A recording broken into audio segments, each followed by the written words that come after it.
Alors, Jupiter et Saturne sont dans un signe d'air comme vous. Donc, c'est plutôt positif. D'accord? Il y a vraiment un sentiment de respiration. Vous allez plus vous sentir empêché, enfin en tout cas beaucoup moins que l'année dernière. Donc ça, c'est déjà un point important. Et ensuite, on a la lune noire qui va arriver dans votre signe à partir du 19 juillet.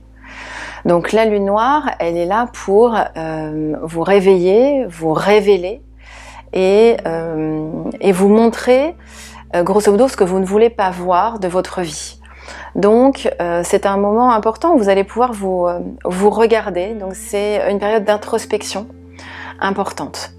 Et puis on a le nœud nord de la lune qui est aussi dans votre signe cette année. Donc c'est vraiment la direction à prendre. Et c'est une envie de mouvement, de changement très importante.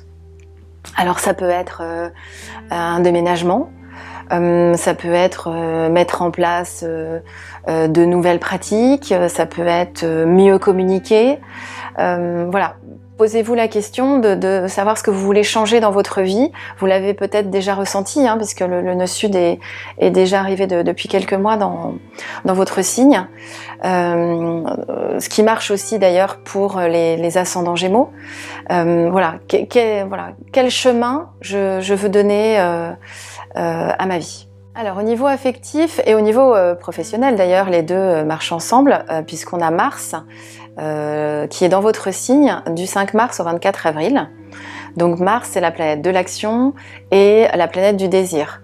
Donc que ce soit au niveau professionnel ou au niveau personnel, c'est vraiment une période où vous êtes énergique voilà, dans tous les sens du terme. Donc c'est une période très positive. Suivi de Vénus et Mercure du 5 mai au 12 juillet dans votre signe.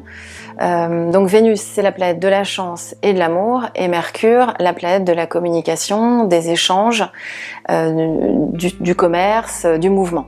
Donc c'est vraiment une période et au niveau professionnel et au niveau personnel, à nouveau hyper positive, où vous pouvez mettre en place voilà, plein de nouveaux schémas, que ce soit au niveau relationnel ou au niveau professionnel. Donc il y a un petit warning, c'est Mercure qui recule dans votre signe, du 30 mai au 22 juin.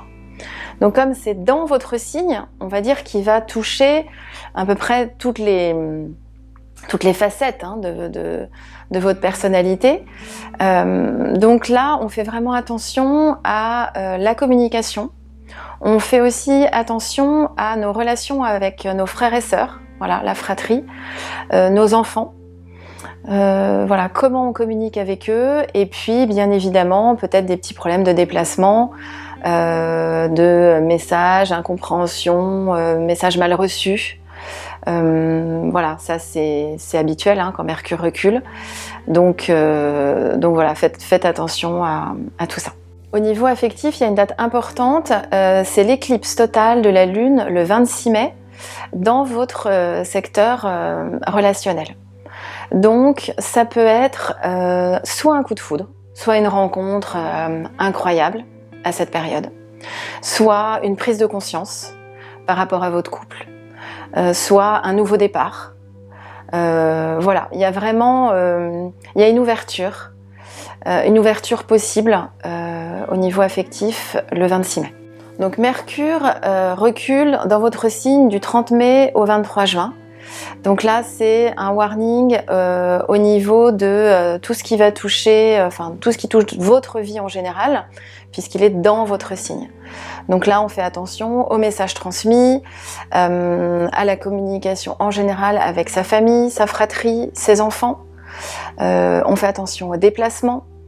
Il y a peut-être des incompréhensions, des messages mal interprétés, des messages non reçus à cette période. Donc voilà, vous commencez à avoir l'habitude, quand Mercure recule, on fait attention à tout ça. Au niveau professionnel, on a une belle fenêtre de tir pour vous au niveau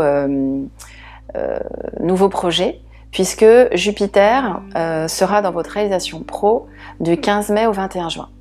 Donc c'est un prémisse, puisque Jupiter sera dans toute votre réalisation professionnelle l'année prochaine.